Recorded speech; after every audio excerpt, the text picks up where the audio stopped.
Sobat Tani, perlu kita pahami di dalam pembuatan kompos itu banyak berbagai macam, dan tentunya Sobat Tani semua tidak asing lagi dengan adanya bahan organik ataupun kompos. Dan itu di dalam pembuatan kompos itu sendiri tentunya kita memerlukan adanya fermentasi di dalam pembuatan kompos. Tapi untuk kali ini Info Organik TV akan memberikan sedikit penjelasan atau pembuatan kompos langsung tanam, dan itu tidak memerlukan waktu, dan kompos ini, bahan-bahan ini langsung bisa kita tanami. Dan Sobat Tani, yang perlu kita siapkan untuk pembuatan kompos alami ini, satu, kita membutuhkan tanah, dan ini tanah yang kita dapat langsung dari tanah di lahan kita sendiri. Dan yang kedua, kita membutuhkan tanah liat. Ini adalah tanah liat, ini adalah tanah merah. Fungsi untuk tanah merah itu sendiri, Sobat Tani, perlu kita ketahui fungsi di dalam tanah merah itu sendiri, ini banyak memberikan unsur hara pada tanaman kita. Selain banyak memberikan nutrisi atau unsur hara pada tanaman kita, tanah ini sebagai pelapis atau tanah liat ini bisa membantu adanya kekeringan di dalam polybed yang akan kita tanami.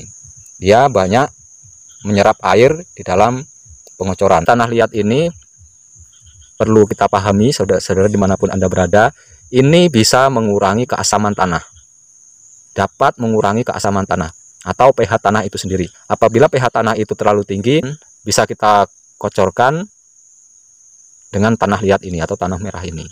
Dan apabila itu tanah kita terlalu masam, itu bisa mengurangi zat asam pada tanah itu sendiri. Inilah fungsi dari tanah liat itu sendiri. Selain kita menyiapkan tanah merah, kita sudah menyiapkan akar. Dan ini perlu Sobat lihat, ini adalah akar bambu. Ini adalah akar bambu yang sudah membusuk. Ini adalah sumber mikroba yang kita butuhkan untuk tanaman kita atau perakaran kita. Inilah sumber mikroba yang kita butuhkan di dalam pembuatan kompos kita. Dan ini kita lihat, ini sudah mengalami pembusukan. Dan ini kita dapat di bawah rumpun bambu. Ini akar bambu yang sudah rapuh. Ini adalah sumber mikroba pada tanaman kita. Dan keempat, tentunya kita menyiapkan adanya fosfor, kandungan fosfor pada akar pisang. Inilah akar pisang. Ini akar pisang yang sudah membusuk. Dan ini adalah bonggol pisang. Ini bonggol pisang beserta akarnya yang sudah membusuk. Ini akan kita jadikan kompos super tanpa fermentasi. Baiklah Sobat Tani, untuk peracikan kali ini yang perlu kita siapkan adalah wadah. Dan ini adalah wadah polybed. Ini di dalam polybed ini tergantung besar kecilnya, tergantung terserah kita yang akan kita tanami. Tapi yang masih kecil pada umumnya kita membutuhkan polybed yang tanggung. Pertama-tama yang kita masukkan adalah satu, kita memasukkan tanah liat.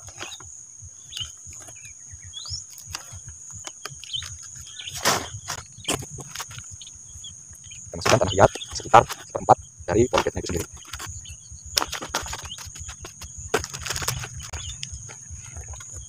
Tanah liat ini tadi sudah kita jelaskan, tanah liat ini selain sebagai penyimpanan air, dia di dalam penanaman itu sendiri, sebabnya kita telat menyiram, ini bisa menampung adanya air tersebut. Dan tanah liat ini bisa mengurangi kelebihan pH pada tanah itu sendiri. Ini fungsi dari tanah liat itu sendiri.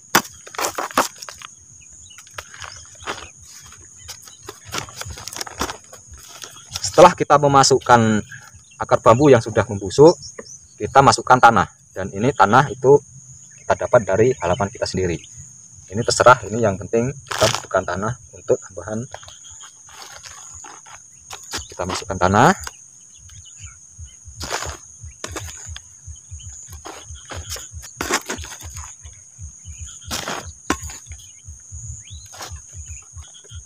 Dan sumber hara yang selanjutnya kita tambahkan bonggol pisang yang sudah membusuk. Bisa kita lihat ini sudah hitam, saudara-saudara. Ini adalah sumber mikroba yang paling bagus untuk kita jadikan oleh perakaran tanaman itu sendiri. Kita ini langsung aja kita masukkan langsung. Susah kalau pakai ini. Ini adalah banyak unsur fosfor pada bonggol pisang tersebut, dan ini sudah terurai dari alam itu sendiri.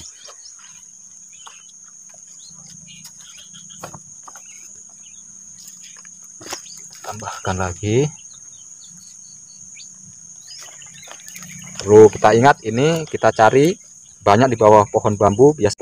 Biasanya pohon bambu yang sudah mulai membusuk akarnya itu banyak sekali, dan itu kita tidak lagi perlu adanya fermentasi.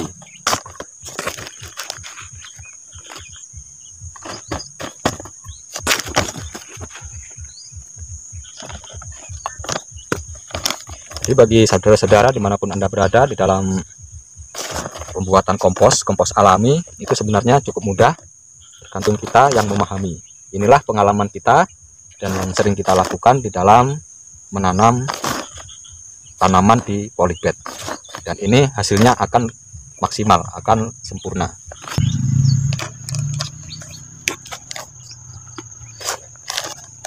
Cukup, dan yang terakhir kita kasih tanah liat lagi. Siram pakai air.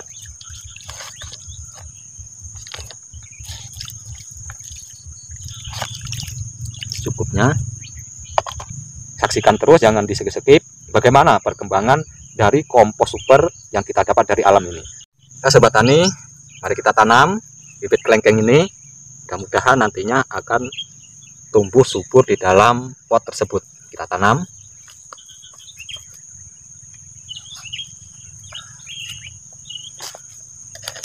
Bismillahirrahmanirrahim.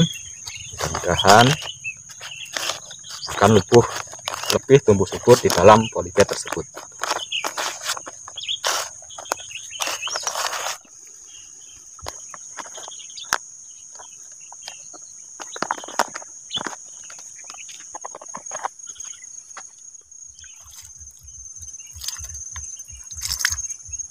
Baiklah pemirsa, dimanapun Anda berada, sekarang mari kita tengok bagaimana perkembangan kelengkeng kita yang kita tanam 1 minggu kemudian.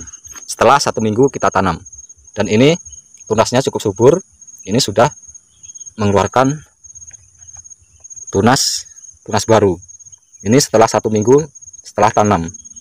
Ini bisa kita lihat, dan ini, dan batang yang kita tanam itu pun yang kemarin itu yang kita tumpang sudah segini. Dan ini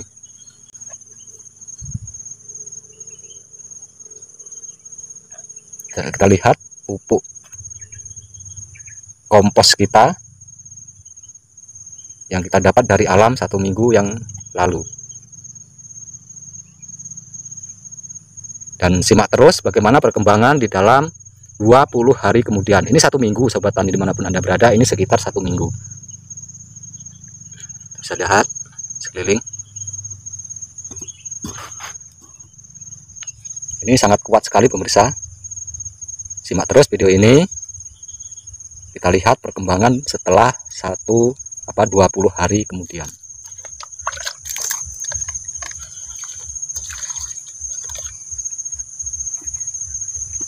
Baiklah pemirsa dimanapun Anda berada, inilah kelengkeng setelah umur 20 hari setelah tanam.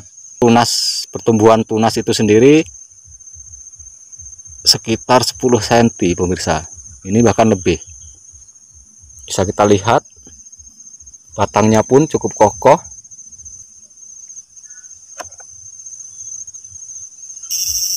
Jadi bagi Anda semua dimanapun Anda berada, di dalam pembuatan kompos tidak perlu rumit untuk pembuatnya. Kita perlu dapat dari alam aja sudah mampu menumbuhkan pohon kelengkeng tumbuh dengan sempurna. Dan ini tanpa adanya pupuk tambahan, khusus pupuk kompos yang kita buat dari yang kita dapat dari alam.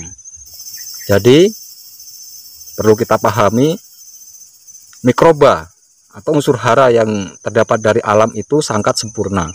Dia mampu mempertumbuhkan tanaman kita dengan subur. di dalam 20 hari setelah tanam bisa menumbuhkan sekitar 1 jengkal, dan ini tanpa adanya pupuk tambahan. Baiklah pemirsa, dimanapun Anda berada, demikianlah tadi tutorial dari kami. Mudah-mudahan video kami bermanfaat, dan bila bermanfaat jangan lupa tekan like dan subscribe. Mudah-mudahan channel ini selalu memberikan tutorial sederhana. Sekali lagi, kita manfaatkan alam, karena alam itu indah.